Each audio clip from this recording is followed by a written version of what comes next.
Good morning student. আশা করি তোমরা সকলে খুব ভালো আছো। Welcome to right smart academy. আমি তোমাদের সাথে রয়েছি জিওগ্রাফির সুমন স্যার। আচ্ছা স্টুডেন্ট, গত কয়েকটি ক্লাসে আমরা তোমাদের বইতে যে পঞ্চম অধ্যায় রয়েছে ভারত, সেখান থেকে বিস্তারিত আলোচনা করছিলাম। আমরা একদিকে যেমন প্রাকৃতিক ভূগোল নিয়ে আলোচনা করেছি, ঠিক তেমনি আমরা গত দুটি ক্লাসে ভারতের যে অর্থনৈতিক পরিবেশ, সেই অর্থনৈতিক পরিবেশ থেকেও কিন্তু আমাদের আলোচনা শুরু করেছিলাম, তাই না? সেখানে আমরা ভারতের যে কৃষি, সেই কৃষি সম্পর্কে বিস্তারিত জেনেছিলাম। এবং গত ক্লাসে আমরা অর্থনৈতিক পরিবেশের মধ্যে দিয়ে ভারতের যে শিল্প, সেই শিল্প সম্পর্কে বিস্তারিত আলোচনা করেছিলাম। তোমরা আমাকে বলো তো, এই যে শিল্প, শিল্প অ্যাকচুয়ালি কি বা শিল্প কাকে বলে? তোমরা বলতে পারবে? বলো।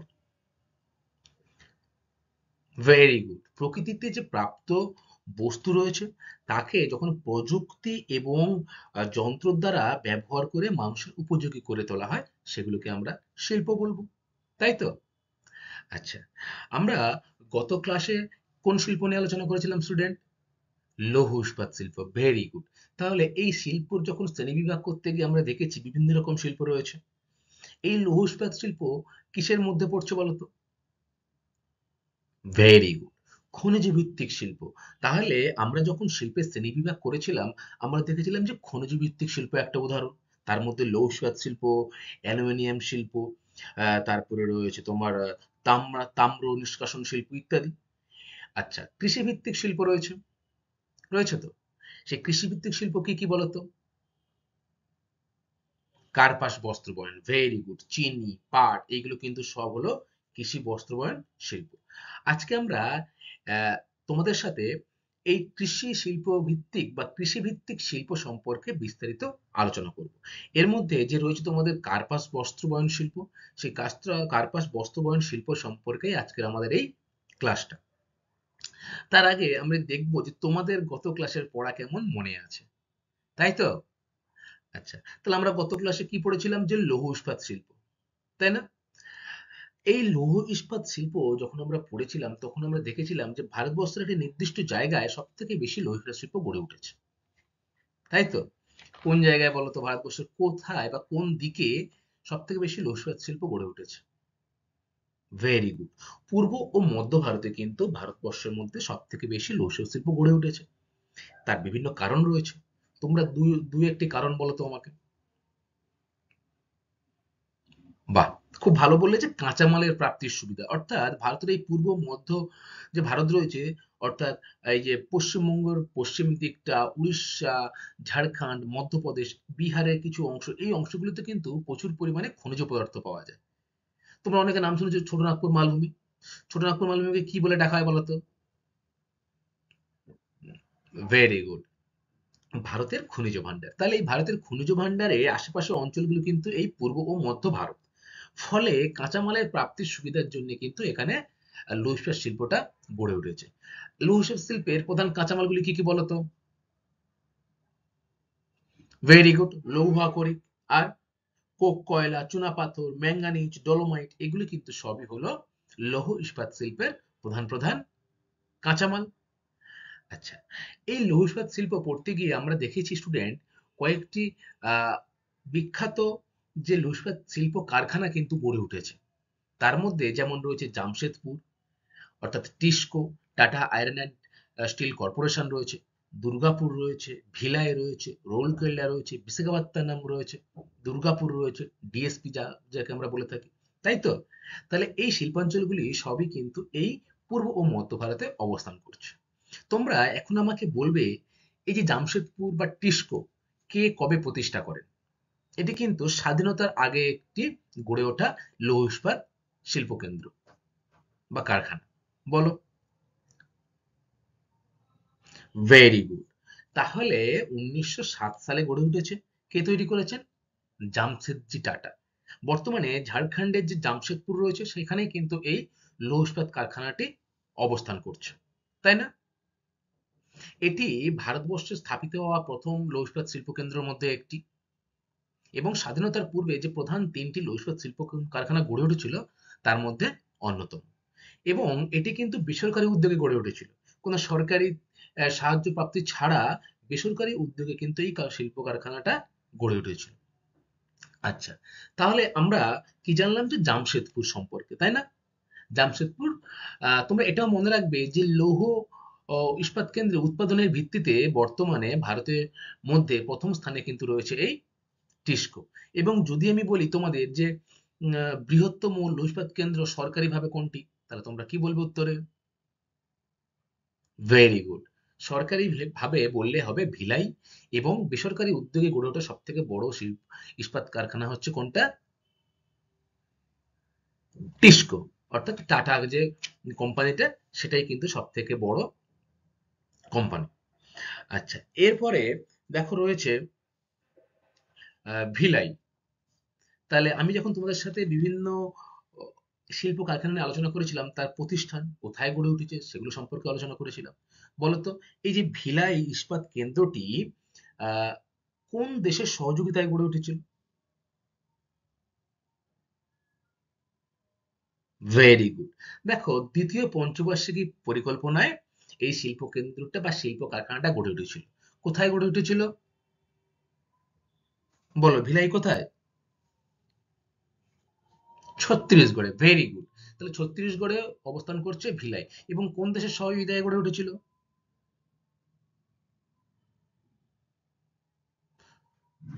Soviet union. Very good. বর্তমানে কিন্তু এটি রাশিয়া নামে পরিচিত। এই সোভিয়েত ইউনিয়নের সহযোগিতায় দ্বিতীয় পঞ্চবার্ষিকী পরিকল্পনায় কিন্তু এই শিল্প কারখানাটা গড়ে উঠেছিল। গড়ে ওঠার কারণ সেই জামশেদপুরের মতো একই কারণ। কারণ এখানে কাছাকাছি অবস্থায় রয়েছে আহ লৌহ আকরিক, ম্যাঙ্গানিজ, কোক কয়লা, এছাড়া পর্যাপ্ত বিদ্যুৎ, জল, শ্রমিক সবকিছুই সহজলভ্যতার জন্য কিন্তু এই শিল্প কারখানাটা গড়ে উঠেছে। স্টুডেন্ট, এরপরে আমরা কি পড়েছিলাম? দুর্গাপুর। দুর্গাপুর কোথায় অবস্থিত? ভেরি গুড, আমাদের রাজ্য পশ্চিমবঙ্গে, তাই না? এই দুর্গাপুর কিন্তু সেলের অন্তর্গত। সেলটা কি তোমরা বলো আমাকে এবার? সেলটা কি বলো? হ্যাঁ, 1954 সালে কিন্তু এই সেলটা গড়ে উঠেছিল, steel authority of India limited. অর্থাৎ ভারতের যে বিভিন্ন ইস্পাত কারখানা রয়েছে তাদের একটা একত্রিত করে একটা সংস্থা গড়ে উঠেছিল। তার নাম কিন্তু হচ্ছে সেল, যেটি 1954 সালে গড়ে উঠেছিল। এবং তোমাদের বলতে হবে এই সেলের সদর দপ্তর কোথায়। ভেরি গুড, নিউ দিল্লিতে কিন্তু রয়েছে সেলের সদর দপ্তর। আচ্ছা, এই যে দুর্গাপুর বা আমরা বলি ডিএসপি ইংলিশে, দুর্গাপুর স্টিল প্ল্যান্ট, এই দুর্গাপুর স্টিল প্ল্যান্ট কোন দেশের সহযোগিতায় গড়ে উঠেছিল জানো? ভেরি গুড, ব্রিটেনের সহযোগিতায় কিন্তু গড়ে উঠেছিল ডিএসপি। এবং ভারতবর্ষের মধ্যে বৃহত্তম সংকর ইস্পাত কেন্দ্র কিন্তু এই দুর্গাপুর, তাই না? আচ্ছা, দুর্গাপুরকে কি বলা হয় বলো তো? বলো, দুর্গাপুরকে কিন্তু একটা নামে ডাকা হয়, কি নামে ডাকা হয় বলো? ভারতের রুট। Very good. তোমাদের বলতে হবে এই ভারতের রুট কেন দুর্গাপুরকে নামকরণ করা হয়েছে, বলো। গত ক্লাসে কিন্তু আমি এটা নিয়ে বিস্তারিত তোমাদের সাথে আলোচনা করেছি। Very good. জার্মানির রাইন নদীর তীরে কিন্তু রুট শিল্পাঞ্চল বলে একটি শিল্পাঞ্চল রয়েছে, যেটি আমাদের একেবারে ওয়েস্ট বেঙ্গলে সিমিলার দামোদর নদীর তীরেও কিন্তু এই দুর্গাপুরটা রয়েছে, যেখানে প্রচুর পরিমাণে খনিজ পদার্থ পাওয়া যায়। সেই খনিজ পদার্থের উপর ভিত্তি করে কিন্তু এখানে লৌহ ইস্পাত শিল্প কারখানা বা ছোট ছোট ইঞ্জিনিয়ারিং কারখানা, তাকে কেন্দ্র করে অন্যান্য কারখানা গড়ে উঠেছে। তাই জার্মানির শিল্পাঞ্চলের নাম অনুসারে ভারতের রুট কিন্তু বলা হয় কাকে? দুর্গাপুরকে, তাই তো? এটিও কিন্তু দ্বিতীয় পঞ্চবার্ষিকী পরিকল্পনায় গড়ে ওঠে। 1959 কিন্তু এটা এস্টাবলিশড হয়, অর্থাৎ প্রতিষ্ঠা হয়। এবং 1962 তে কিন্তু গিয়ে এটার উৎপাদনটা চালু হয়। ঠিক আছে? লৌহ ইস্পাত উৎপাদনে ভারতের স্থান কত বলো তো পৃথিবীতে? বলো। Very good. ভারত কিন্তু দ্বিতীয় স্থানে রয়েছে এই লৌহ ইস্পাত শিল্প উৎপাদনে। এবং যদি বলে প্রথম দেশ কোনটি লৌহ ইস্পাত শিল্পের, প্রথম দেশ কিন্তু হলো কোনটি? চীন। আচ্ছা, এরপরে আমরা কি পড়েছিলাম? রোলকেল্লা। রোলকেল্লা কোথায় গড়ে উঠেছে বলতো? উড়িষ্যাতে রৌরকেল্লা রয়েছে, তাই না? এই রৌরকেল্লা উৎপাদন ক্ষমতা কিন্তু যথেষ্ট পরিমাণে দিনের পর দিন বাড়ানো হয়েছে। আর আমরা কি বলেছিলাম যে বিশাখাপত্তনম ইস্পাত কেন্দ্র, ভারতের একটি মাত্র এই ইস্পাত কেন্দ্র যেটি সমুদ্র তীরবর্তী অঞ্চলে গড়ে উঠেছে। কেমন? তার বন্দরের সুবিধা পাচ্ছে সে, আমদানি রপ্তানি করতে সুবিধা পাচ্ছে, কয়লা আমদানি বিদেশ থেকে করছে, আবার দেশীয় কয়লাও কিন্তু সে ইস্পাত শিল্পে ব্যবহার করছে। ফলে গুরুত্বপূর্ণ একটি এই শিল্প কেন্দ্র হিসেবে গড়ে উঠেছে বা ইস্পাত কেন্দ্র হিসেবে গড়ে উঠেছে কিন্তু বিশাখাপত্তনম। তো ঠিক আছে স্টুডেন্ট, গত ক্লাসের পড়া তোমরা মোটামুটি কমপ্লিট করেছো। আমরা গত ক্লাসে খনিজ ভিত্তিক শিল্পের মধ্যে পড়েছি লৌহ ইস্পাত শিল্প। আজকে শিল্পের শ্রেণীবিভাগ করেছিলাম যখন আমরা, তখন কি দেখেছিলাম যে কৃষিভিত্তিক শিল্পের মধ্যে কার্পাস বস্ত্রবান শিল্প, চিনি শিল্প, পাট শিল্প এগুলো রয়েছে। এর মধ্যে আমরা আজকে যে বিষয়টা নিয়ে আলোচনা করব সেটা হলো কার্পাস বস্ত্রবান শিল্প।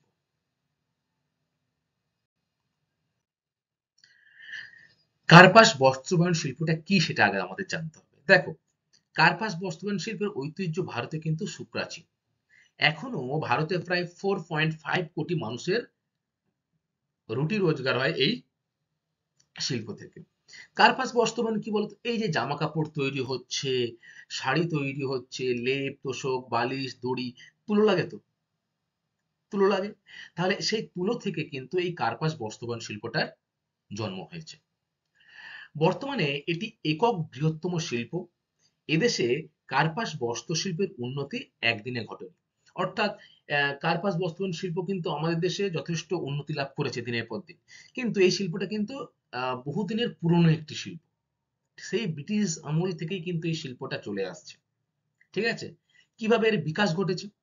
দেখো, 1818 সালের আগে পর্যন্ত এই শিল্প ছিল কুটির শিল্প আকারে। অর্থাৎ আহ, সবাই বাড়িতে বিভিন্ন হাতের কাজের মাধ্যমে কিন্তু বিভিন্ন মসলিন কাপড়, এছাড়া কার্পাসের যে অন্যান্য যে জিনিস তৈরি হয় সেগুলো কিন্তু ঘরে বসে মানুষ কুটির শিল্প হিসেবে তৈরি করত। এত শিল্প আকারে কিন্তু এটা সামনে আসেনি। তারপর কি হলো, ঢাকার মসলিন, কালিকটের ক্যালিকো, সুরাট ও মছলিপত্তনের শাড়ির খ্যাতি কিন্তু বিশ্বজোড়া শুরু হয়। শুরু হওয়ার পর কি হলো, ইংরেজদের আগমন ঘটছে। সেই ইংরেজদের আগমনের সাথে সাথে কুটির শিল্পটা কিন্তু ধ্বংস হয়ে যাচ্ছে এবং এদেশে বস্ত্র শিল্প কেন্দ্র হিসেবে একটা নতুন দিগন্ত খুলে যায়। অর্থাৎ কুটির শিল্পটা বন্ধ হয়ে ইংরেজদের দ্বারা কিন্তু ভারী ভারী যন্ত্রপাতি বিদেশ থেকে আনানোর মাধ্যমে এটি শিল্পের আকার ধারণ করে। তাই তো? তাহলে আমরা কি জানলাম যে কার্পাস বস্ত্র বয়ন শিল্প হচ্ছে ভারতের একটি বৃহত্তম একক বৃহত্তম শিল্প, যা এই দেশে কিন্তু বহু প্রাচীন সময় থেকেই কিন্তু ঘটে আসছে এবং অসংখ্য মানুষ কিন্তু এই কার্পাস বস্ত্র বয়ন শিল্পের উপরে ভিত্তি করে তাদের রুটি রোজগার, অর্থাৎ তাদের যে আর্থিক ইনকাম, সেই ইনকাম কিন্তু তারা করে চলেছে। ভারতে প্রথম কাপড়ের কল স্থাপিত হয় কিন্তু হাওড়ার ঘুষিড়িতে। Very very very important. Student, তোমরা খুব ভালো করে এটা মুখস্থ করবে, কারণ এটি কিন্তু পরীক্ষায় দেয় 1 নম্বরের কোশ্চেনের জন্য।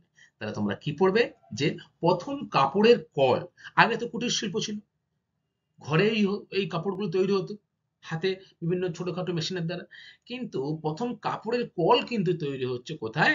হাওড়ার ঘুষিড়িতে। Very important. হাওড়ার ঘুষিড়িতে কিন্তু প্রথম কাপড়ের কল স্থাপিত হয়।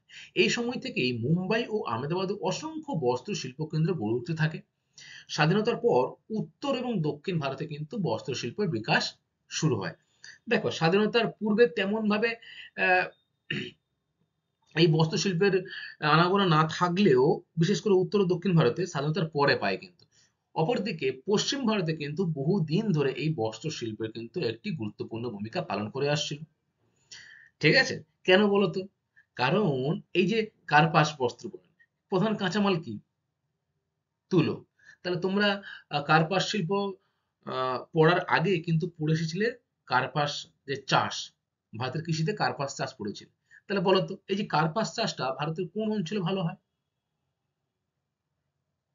পশ্চিমাঞ্চল। Very good. যেমন মহারাষ্ট্র, গুজরাট, তারপরে মধ্যপ্রদেশের কিছুটা অংশ, এই অঞ্চলগুলোতে কিন্তু প্রচুর পরিমাণে তুলো রপ্তানি বা তুলো চাষ কিন্তু হয় কৃষ্ণ মৃত্তিকা সুবিধার জন্য। তাহলে এই কাঁচামাল যদি আমি খুব সহজভাবে পেয়ে যাই, তাহলে কাঁচামালের উপর ভিত্তি করেই তো তার চারপাশে শিল্প গড়ে ওঠে। ঠিক তেমন ভাবেই পশ্চিম ভারতে কিন্তু এই তুলো চাষ বা কার্পাস বস্ত্রবয়ন শিল্প কেন্দ্রীভবনের প্রধান কারণ কিন্তু এই কাঁচামাল। ঠিক আছে, স্বাধীনতার পরে উত্তর ভারত এবং দক্ষিণ ভারত এই শিল্প কিন্তু বিস্তার লাভ করে। কার্পাস বস্ত্রবয়ন শিল্পের গুরুত্ব, কি গুরুত্ব রয়েছে? কার্পাস বয়ন শিল্প ভারতের প্রাচীনতম ও একক বৃহত্তম শ্রম শিল্প এবং বৃহত্তম কৃষিভিত্তিক শিল্প। তাহলে তোমরা মনে রাখবে যে যদি বলে একক বৃহত্তম শ্রম শিল্প কোনটি, তোমরা কি বলবে? কার্পাস বয়ন শিল্প বা কার্পাস বস্ত্র বয়ন শিল্প।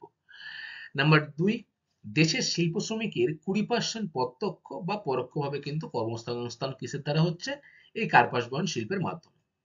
দেশের 20% মানুষ কিন্তু এখনো এই কার্পাস বয়ন শিল্পের উপর ভিত্তি করে কিন্তু তাদের জীবিকা অর্জন করে চলেছে। নাম্বার 3, দেশের সর্বাধিক বৈদেশিক বিনিয়োগ হয় এই শিল্পে, 16%। অর্থাৎ ইম্পোর্ট বা এক্সপোর্ট যে তোমরা কথাগুলো শুনেছো, বা রপ্তানি বা আমদানি, দেশের সর্বাধিক বৈদেশিক বিনিয়োগ, অর্থাৎ আমাদের এখান থেকে কিন্তু বহু জায়গায় এই নতুন নতুন যে জামা কাপড় তৈরি হচ্ছে বা বস্ত্র বয়ন শিল্পের দ্বারা বিভিন্ন শাড়ি ইত্যাদি তৈরি হচ্ছে, সেগুলো কিন্তু সারা বিশ্বে রপ্তানি করা হচ্ছে। ফলে বৈদেশিক বিনিয়োগ কিন্তু বাড়ছে বা বৈদেশিক মুদ্রা যে অর্জন করার দিনের পর দিন বাড়ছে এই বস্ত্র বয়ন শিল্পের মাধ্যমে। এরপরে কি রয়েছে? কার্পাস বস্ত্রবয়ন শিল্পকে দুটি প্রধান ভাগে ভাগ করা যেতে পারে। কি কি? ভারতে কিন্তু এই শিল্পটিকে 1, কার্পাস কল এবং 2, তাঁত শিল্পরূপে গড়ে তোলা যায়। কার্পাস কল কি? কার্পাস কল হলো শক্তিচালিত বিদ্যুতায়তন যন্ত্রের সাহায্যে যখন সুতো তৈরি বা অন্যান্য জিনিস তৈরি করা হচ্ছে, তখন সেটা হচ্ছে কার্পাস কল। আর তাঁত কি? তাঁত হচ্ছে কুটির শিল্পের একটা অংশ, অর্থাৎ ঘরে বসে কুটির শিল্পের মাধ্যমে ছোট যন্ত্রপাতি দিয়ে যখন শাড়ি বা সুতো ইত্যাদি তৈরি করা হচ্ছে, সেটি কিন্তু হলো তাঁত শিল্প। তাহলে কার্পাস বয়ন শিল্পের শ্রেণীবিভাগে দেখলাম কি, ভারতে শিল্পটিকে মূলত দুটি ভাগে ভাগ করা যায়। এক হচ্ছে কার্পাস কল, বৃহদায়তন যন্ত্র, আর দ্বিতীয় হচ্ছে তাঁত অর্থাৎ কুটির শিল্প। এবারে এই কার্পাস বয়ন শিল্পের কাঁচামাল কি?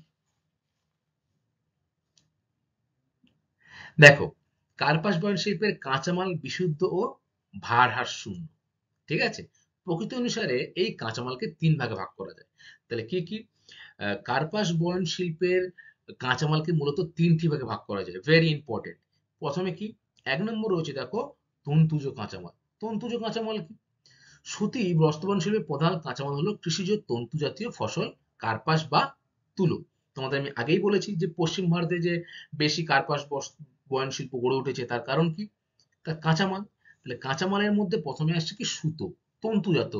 ঠিক আছে, যা দিয়ে সুতো তৈরি হয়, বা সুতো থেকে কিন্তু এবারে নানা রকম বস্ত্র বা বিভিন্ন জিনিস কিন্তু উৎপাদিত হচ্ছে। তন্তুজ কাঁচামালের প্রথমটা আমরা কি পড়লাম? যে কৃষিজ তন্তু জাতীয়, অর্থাৎ কার্পাস থেকে কি হচ্ছে? তুলো। এই তুলো থেকে সুতো তৈরি হচ্ছে, সুতো থেকে কিন্তু জামা বা বিভিন্ন জিনিসপত্র তৈরি হয়। 2 নম্বর কি রয়েছে দেখো, বর্তমান দিনে তুলোর সাথে টেরিলিন মিশিয়ে কিন্তু টেরিবট, পশম মিশিয়ে কটন বস্ত্র কিন্তু তৈরি করা হচ্ছে। অর্থাৎ বর্তমানে যত সময় এগোচ্ছে তত কিন্তু এই শিল্পটাকে আরো উন্নত করার চেষ্টা হচ্ছে। এই কার্পাসের সাথে অন্যান্য জিনিস মিশিয়ে নতুন রূপে কিন্তু আনা হচ্ছে এই আহ কার্পাস বয়ন শিল্পটিকে। তাহলে নাম্বার 1 আমরা কি বললাম? তন্তুজ কাঁচামাল। দেখো এই যে কটন, তুলোর বিভিন্ন ভাগ।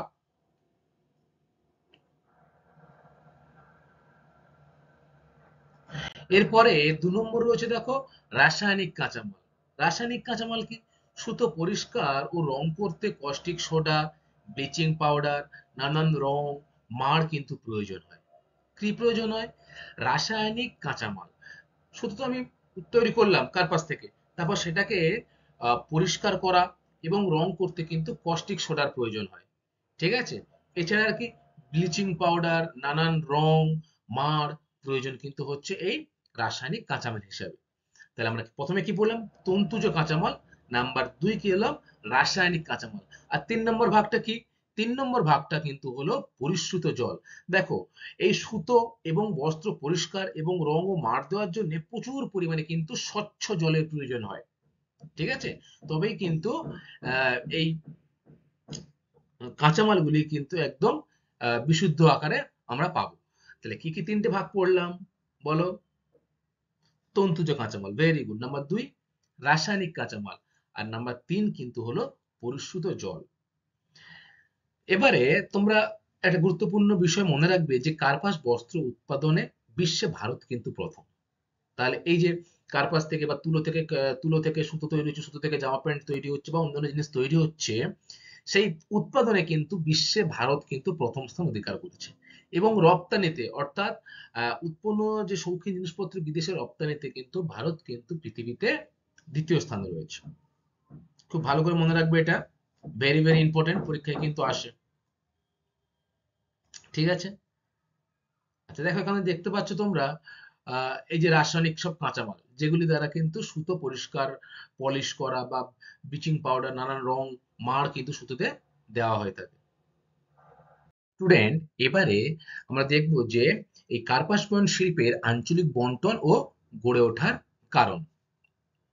কার্পাস বিশুদ্ধ শ্রেণীর কাঁচামাল হওয়ায় ভারতের সব অঞ্চলে কিন্তু কম বেশি কার্পাস বয়ন শিল্প গড়ে উঠেছে। আঞ্চলিক ভিত্তিতে একে কিন্তু চার ভাগে ভাগ করা যায়। কি কি চার ভাগে ভাগ করা যায়? দেখো, পশ্চিম ভারত, পূর্ব ভারত, উত্তর ভারত এবং দক্ষিণ ভারত, এই চারটি ভাগে কিন্তু এই আঞ্চলিকভাবে একে ভাগ করা হচ্ছে। দেখো এই যে ভারতবর্ষের তোমাদের ম্যাপটা এখানে দেখতে পাচ্ছ, এটা কিন্তু ভারতবর্ষের কার্পাস বয়ন শিল্পের একটি ম্যাপ, যেখানে উত্তরাঞ্চল রয়েছে উত্তর দিকে, পূর্বাঞ্চল রয়েছে, দক্ষিণাঞ্চল রয়েছে এবং সব থেকে বেশি যে উৎপন্ন হয় সেই পশ্চিম ভারত বা পশ্চিমাঞ্চলও কিন্তু রয়েছে। আমরা এই চারটি ভাগ সম্পর্কে বিস্তারিত জানবো, অর্থাৎ পশ্চিম ভারতে কোন কোন স্থানে ভালো বস্ত্রবান শিল্প গড়ে উঠেছে, পূর্ব ভারতে, উত্তর ভারতে এবং দক্ষিণ ভারতে কোন কোন স্থানে এই শিল্প গড়ে উঠেছে সে সম্পর্কে আমরা জানবো এবং কেন গড়ে উঠেছে। প্রথমে আমরা জানবো পশ্চিম ভারত। মুম্বাই ও আহমেদাবাদকে কেন্দ্র করেই এখানকার অধিকাংশ বস্ত্রশিল্প কিন্তু কেন্দ্রীভূত হয়েছে। তাহলে নাম্বার 1 মহারাষ্ট্র আর নাম্বার 2 গুজরাট, যে রাজ্য দুটি রয়েছে সেই রাজ্য দুটিতে কিন্তু পশ্চিম ভারতের মধ্যে সব থেকে ভালো বস্ত্রবয়ন শিল্প কেন্দ্র গড়ে উঠেছে। এই গুজরাটের আহমেদাবাদ রয়েছে একটা স্থানের নাম বা একটা শহরের নাম। সেই আহমেদাবাদ হলো ভারতের ম্যানচেস্টার। তোমরা কিন্তু এটা ভালো করে মুখস্থ করবে, আহমেদাবাদ হলো ভারতের ম্যানচেস্টার। এবারে আহমেদাবাদকে কেন ভারতের ম্যানচেস্টার বলা হয় সেটা তোমাদের একটা প্রশ্ন মাথায় আসতেই পারে, আমি সেটা একটু পরে তোমাদের সাথে আলোচনা করছি। তার আগে দেখো এখানকার প্রধান বস্ত্রশিল্প কেন্দ্রগুলি কি কি। মহারাষ্ট্রের মুম্বাই, নাগপুর, পুনে, কোলাপুর, সোলাপুর, নাসিক, অকোলা, সাতারা এবং গুজরাটের কোন কোন স্থানগুলো রয়েছে? গুজরাটের রয়েছে আহমেদাবাদ, রাজকোট, সুরাট, পোরবন্দর, ভাবনগর, কালোল প্রভৃতি যে স্থানগুলি রয়েছে স্টুডেন্ট, সেই স্থানগুলি কিন্তু বস্ত্র বয়ন শিল্পে গুরুত্বপূর্ণ ভূমিকা কিন্তু অর্জন করেছে। আর আমরা সকলেই জানি যে পশ্চিম ভারতেই কিন্তু সব থেকে বেশি বস্ত্র বয়ন শিল্প কিন্তু গড়ে উঠেছে এবং কোন দুটি রাজ্যকে কেন্দ্রীভূত করে? মহারাষ্ট্র এবং গুজরাট, যার মধ্যে আহমেদাবাদ শহরকে কিন্তু বলা হয় ভারতের ম্যানচেস্টার। এটা কিন্তু তোমরা মাথায় রাখবে। আচ্ছা, এরপরে রয়েছে দেখো পশ্চিম ভারতে কার্পাস বয়ন শিল্প কেন্দ্রীভবনের কারণ। তোমাদের আমি একটু আগে বললাম যে কেন পশ্চিম ভারতে বেশি গড়ে উঠেছে তার কারণ সম্পর্কে জানবো। ঐতিহাসিক কারণ, প্রাকৃতিক কারণ এবং অর্থনৈতিক কারণ, এই তিনটি ভাগে কিন্তু আমরা ভাগ করতে পারি। প্রথমে আমরা জানবো কি ঐতিহাসিক কারণ। ব্রিটিশদের উদ্যোগে 1851 সালে বোম্বেতে এবং 1858 সালে আহমেদাবাদে প্রথম বস্ত্র কল কিন্তু স্থাপন করা হয়। তাহলে ব্রিটিশরা কিন্তু প্রথম বস্ত্র কল স্থাপন করে কোথায়? মুম্বাইতে এবং তারপরে আহমেদাবাদে। এরপর স্বদেশী আন্দোলন শিল্পটির চরম বিকাশ ঘটায়। স্বদেশী আন্দোলন হয়েছিল, তোমরা সকলেই শুনেছো বা ইতিহাস পড়েছো। সেই আন্দোলনের মাধ্যমে দেশীয় যে প্রযুক্তি সেগুলো ব্যবহার করে আরো বেশি জিনিস উৎপন্ন করার কথা কিন্তু বলা হয়েছিল। তাহলে তখন স্বদেশী আন্দোলনের মাধ্যমে এই শিল্পটা কিন্তু আরো বিস্তার লাভ করেছিল, তাই তো? তাহলে এটা কিন্তু হলো ঐতিহাসিক কারণ। প্রাকৃতিক কারণের মধ্যে কি পড়বে? প্রথমে কাঁচামাল। তাহলে কাঁচামালটা কি? কার্পাস বা তুলো। তাহলে মহারাষ্ট্রের ডেকান ট্রাপ ও গুজরাট সমভূমি রেগুন মাটি অঞ্চলে কিন্তু বিপুল পরিমাণে তুলো চাষ হয় বা তুলো উৎপন্ন হয়, যা পশ্চিম ভারতে কার্পাস বয়ন শিল্প কেন্দ্রীভবনের অন্যতম কারণ। তাহলে কি হলো? নাম্বার ওয়ান, কাঁচামাল। সে কাঁচামালটা কি? কার্পাস বা তুলো। নাম্বার টু কি? জলবায়ু। দেখো, আমরা জানি যে পশ্চিম ভারত কিন্তু রয়েছে আরব সাগরের তীরে, এবং গুজরাট আরব সাগর ও খাম্বাত সাগরের আহ, তীরবর্তী অঞ্চলে অবস্থান করছে। এছাড়া রয়েছে কচ্ছ উপসাগর। এই যে তিনটি সমুদ্র রয়েছে বা উপসাগর রয়েছে, সেই উপসাগরের তীরবর্তী যে অঞ্চলের জলবায়ু সেটা কিন্তু খুবই মনোরম। আর্দ্র সামুদ্রিক জলবায়ু সুতো তৈরি ও কাপড় বোনার পক্ষে কিন্তু আদর্শ। তাই তো? তাহলে নাম্বার ওয়ান কি হলো প্রাকৃতিক পরিবেশের মধ্যে? কার্পাস। নাম্বার টু কি হলো? জলবায়ু। এরপরে দেখবো আমরা পরিশুদ্ধ জল। সমরবতী, মাহি, নর্মদা, তাপ্তি নদীর কিন্তু তীরবর্তী অঞ্চলে প্রচুর এরকম শিল্প কারখানা বা বস্ত্র বয়ন শিল্প কারখানা কিন্তু গড়ে উঠেছে। তার কারণ কি? জলের অভাব মেটাতে কিন্তু সক্ষম হচ্ছে এই নদীগুলি। ফলে সুতো পরিষ্কার করা, ঠিক আছে, রং করে সেটাকে পরিষ্কার করা ইত্যাদি কাজে কিন্তু যে জলের বিপুল বিশুদ্ধ জলের প্রয়োজন, সেই জলের চাহিদা মেটাচ্ছে কিন্তু এই নদীগুলি। নাম্বার চার, শক্তি সম্পদ। দেখো, আমরা কিন্তু প্রথম থেকেই পড়ে আসি যে কোনো স্থানে শিল্প গড়ে উঠতে গেলে তার কিন্তু বিদ্যুতের প্রয়োজন হয়, কারণ ভারী ভারী যে যন্ত্রপাতিগুলো চলে সেগুলো কিন্তু সবই চলে বিদ্যুতের মাধ্যমে, তাই না? তাহলে প্রথমে আফ্রিকার নাটাল ও ট্রান্সভালের আমদানিকৃত কয়লা, পরে ভিভাপুর, উকাই জলবিদ্যুৎ কেন্দ্র, তারাপুর বা কাঁকড়াপাড় যে পারমাণবিক বিদ্যুৎ কেন্দ্র, সেখান থেকে কিন্তু প্রচুর পরিমাণে শক্তির যোগান দেওয়া হয়। ফলে এই শিল্পটা কিন্তু ফুলে ফেঁপে উঠতে সাহায্য করেছে পশ্চিম ভারতে। দেখো, এই যে রয়েছে তারাপুর পারমাণবিক বিদ্যুৎ কেন্দ্র, এখান থেকে কিন্তু প্রচুর বিদ্যুৎ এই আশেপাশে যে অঞ্চলে কারখানা গড়ে উঠেছে সেখানে কিন্তু সরবরাহিত হয়। তাহলে আমরা কি জানলাম? যে প্রাকৃতিক কারণ, প্রাকৃতিক কারণের মাধ্যমে আমরা কাঁচামাল পড়লাম, অর্থাৎ তুলো বা কার্পাস। তারপর পড়লাম জলবায়ু, খাম্বাত সাগর আরব সাগরের তীরবর্তী হওয়ায় আর্দ্র জলবায়ু সুতো এবং কার্পাস উৎপাদনে গুরুত্বপূর্ণ ভূমিকা পালন করে। আর কি পড়লাম? যে পরিশুদ্ধ জলও পাওয়া যায় আর শক্তি সম্পদের কিন্তু ব্যাপক সহজলভ্যতা রয়েছে, তাই তো? এর ফলে কিন্তু এই প্রাকৃতিক কারণগুলির ফলে কিন্তু পশ্চিম ভারতে বস্ত্র বয়ন শিল্প একদেশী ভবন ঘটেছে। এরপরে রয়েছে দেখো অর্থনৈতিক কারণ। অর্থনৈতিক কারণের মধ্যে প্রথমে আসে কিন্তু বন্দর। আরব সাগরের তীরবর্তী অঞ্চল রয়েছে, সেখানে অসংখ্য বন্দর রয়েছে, যেমন মুম্বাই, কান্ডালা, সুরাট, ওখা, পোরবন্দর দ্বারা ব্রিটিশ থেকে উন্নত যন্ত্রপাতি যেমন আনা হচ্ছে, তেমনি আহ, উৎপাদিত যে দ্রব্য সেগুলো কিন্তু খুব সহজেই জাহাজের বা বন্দরের মাধ্যমে কিন্তু বিদেশে রপ্তানি করে বৈদেশিক মুদ্রাও কিন্তু অর্জিত হচ্ছে, তাই না? তাহলে যাতায়াতের কিন্তু সুবিধা কোনো একটি শিল্পাঞ্চলকে গড়ে তুলতে সাহায্য করে, তাই তো? এখানে কি সাহায্য করছে? বন্দর। কোন কোন বন্দর রয়েছে আরব সাগরের তীরে? মুম্বাই রয়েছে, কান্ডালা রয়েছে, সুরাট বন্দর রয়েছে, পোর বন্দর রয়েছে। এই যে বন্দরগুলি টেক্সটাইল শিল্পকে কিন্তু অনেকটা এগিয়ে নিয়ে যেতে সাহায্য করেছে। এরপরে কি রয়েছে?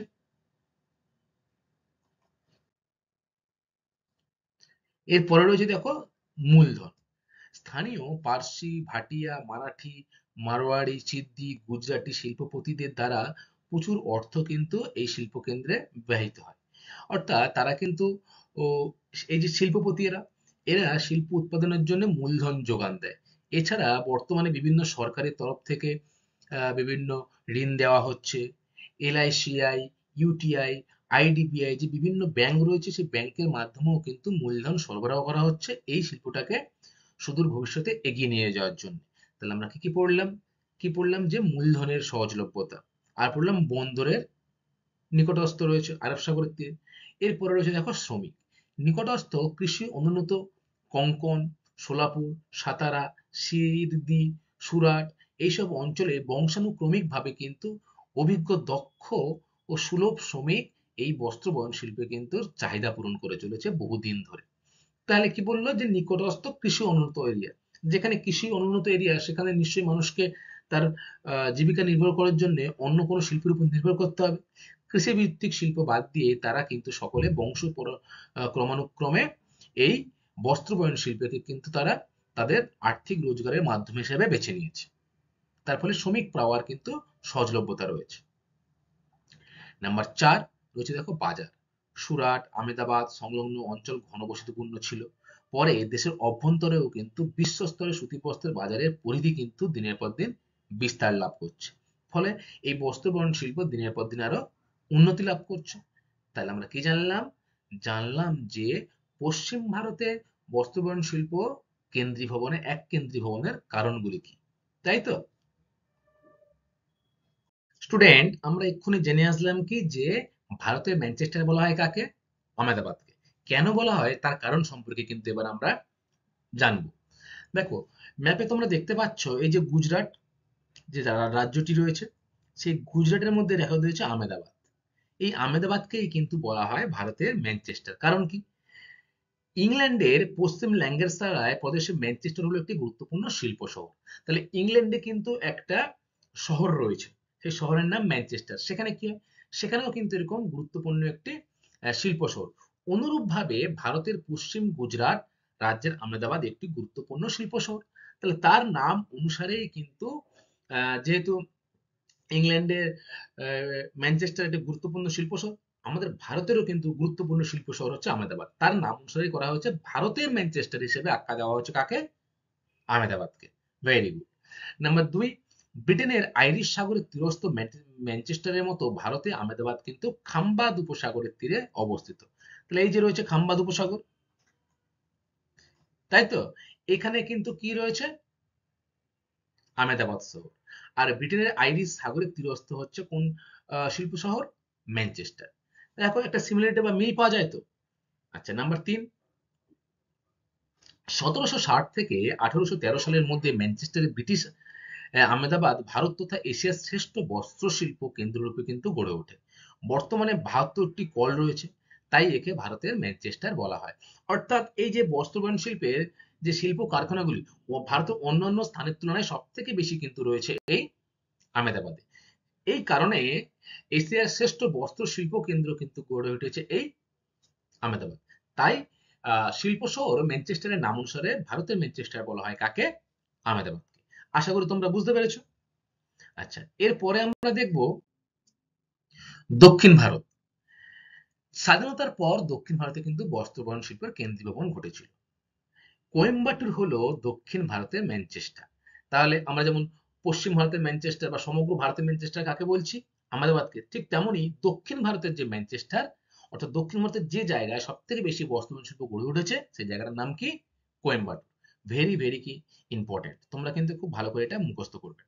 দক্ষিণ ভারতের ম্যানচেস্টার বলা হয় কোয়েম্বাটুর। এছাড়া মাদুরাই, চেন্নাই, বেঙ্গালুরু, মহীশূর, হায়দ্রাবাদ, সেকেন্দ্রাবাদ প্রভৃতি হচ্ছে দক্ষিণ ভারতের বস্ত্র শিল্প কেন্দ্র। গড়ে ওঠার কারণ কি? নাম্বার 1, নিকটবর্তী রেগুন মৃত্তিকায় তুলো চাষ ভালো। দক্ষিণ ভারতে সুলভ জলবিদ্যুৎ পাওয়া যায়। কৃষ্ণা, কাবেরী, গোদাবরী বিভিন্ন নদী রয়েছে। সেই গোদাবরী নদীর উপরে জলবিদ্যুৎ কেন্দ্র স্থাপনের মাধ্যমে বিদ্যুৎ কিন্তু সহজলভ্য। এছাড়া চেন্নাই, কোচি ইত্যাদি বন্দর রয়েছে। পণ্য আমদানি ও রপ্তানির সুবিধা। দেখো এই যে বন্দর, তুলো চাষেরও সুবিধা রয়েছে দক্ষিণ ভারতে। জনবসতির ঘনত্ব বেশি হওয়ায় শ্রমিকের কিন্তু অভাব হয় না। ঠিক আছে? আর কি রয়েছে?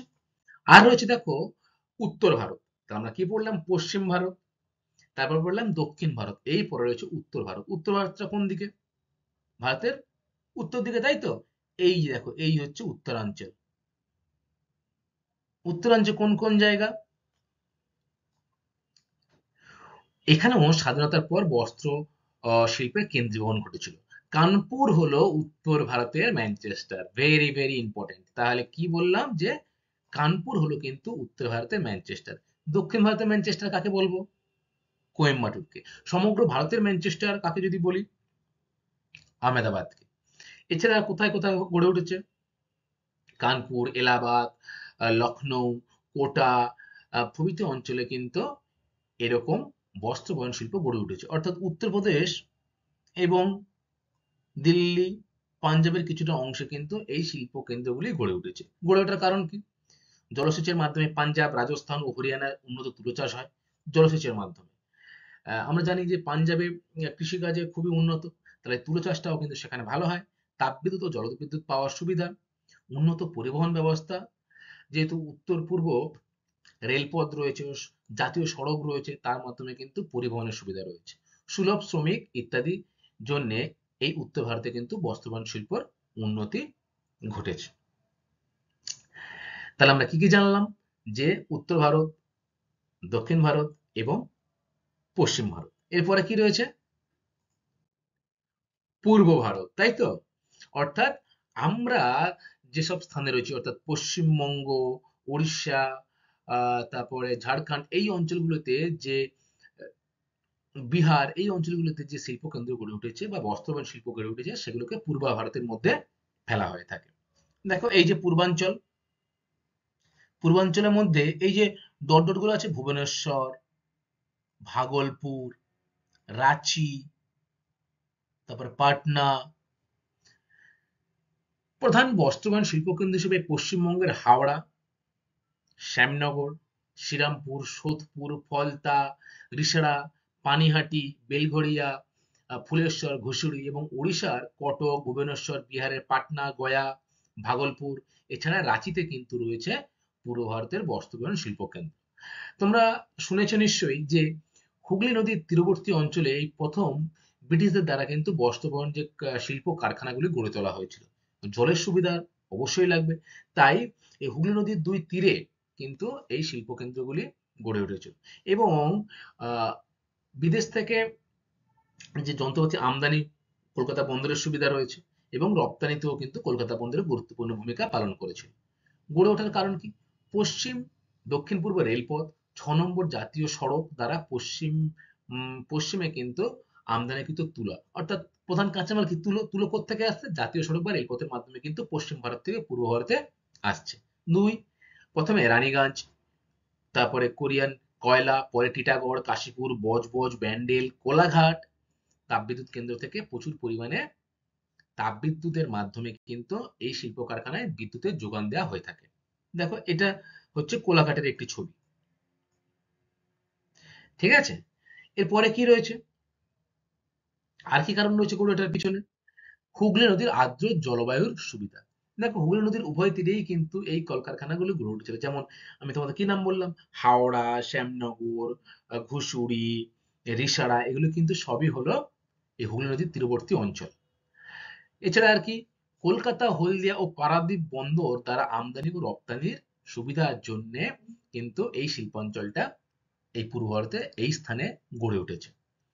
5, প্রথমে ইংরেজ বণিক ও বর্তমানে বাঙালি ও মারোয়াড়ি শিল্পপতিদের দ্বারা মূলধন বিনিয়োগের মাধ্যমে পূর্ব ভারতে বস্ত্র বয়ন শিল্পের কিন্তু উন্নতি ঘটে চলেছে। তাহলে প্রথমে ইংরেজরা মূলধন দিত, পরে ভারতীয় যে বংশোদ্ভূত বাঙালি বা মারোয়ারি শিল্পপতিরা আছে তারা কিন্তু এই শিল্পে উৎসাহ দান করে। ঠিক আছে? দেখো এই যে হুগলি নদীর উভয় তীরে কিন্তু বড় বড় কারখানা কিন্তু গড়ে উঠেছিল। হুম। কলকাতা বন্দর ও হলদিয়া বন্দর রয়েছে পার্শ্ববর্তী অঞ্চলে, সেই সব বন্দরেও কিন্তু আমদানি রপ্তানির সুবিধা রয়েছে। এছাড়া আর কি কি রয়েছে? এছাড়া মধ্যপ্রদেশের ইন্দোর, গোয়ালিয়র, উজ্জয়িনী, ভোপাল, জব্বলপুর, ছত্তিশগড়ের বিলাসপুর, কার্পাস বস্ত্রবয়ন শিল্পে উন্নতি কিন্তু বর্তমানে ঘটছে। আর এগুলো কি? এগুলো কিন্তু হলো মধ্য ভারতে, অর্থাৎ ভারতের মাঝখানের দিকে যে এই রাজ্যগুলি, মধ্যপ্রদেশ, ছত্তিশগড়, এই মধ্য ভারতে কিন্তু এই সব জায়গাতে কার্পাস আমদানির মাধ্যমে বর্তমানে বস্ত্রবয়ন শিল্প কিন্তু উন্নতি লাভ করছে।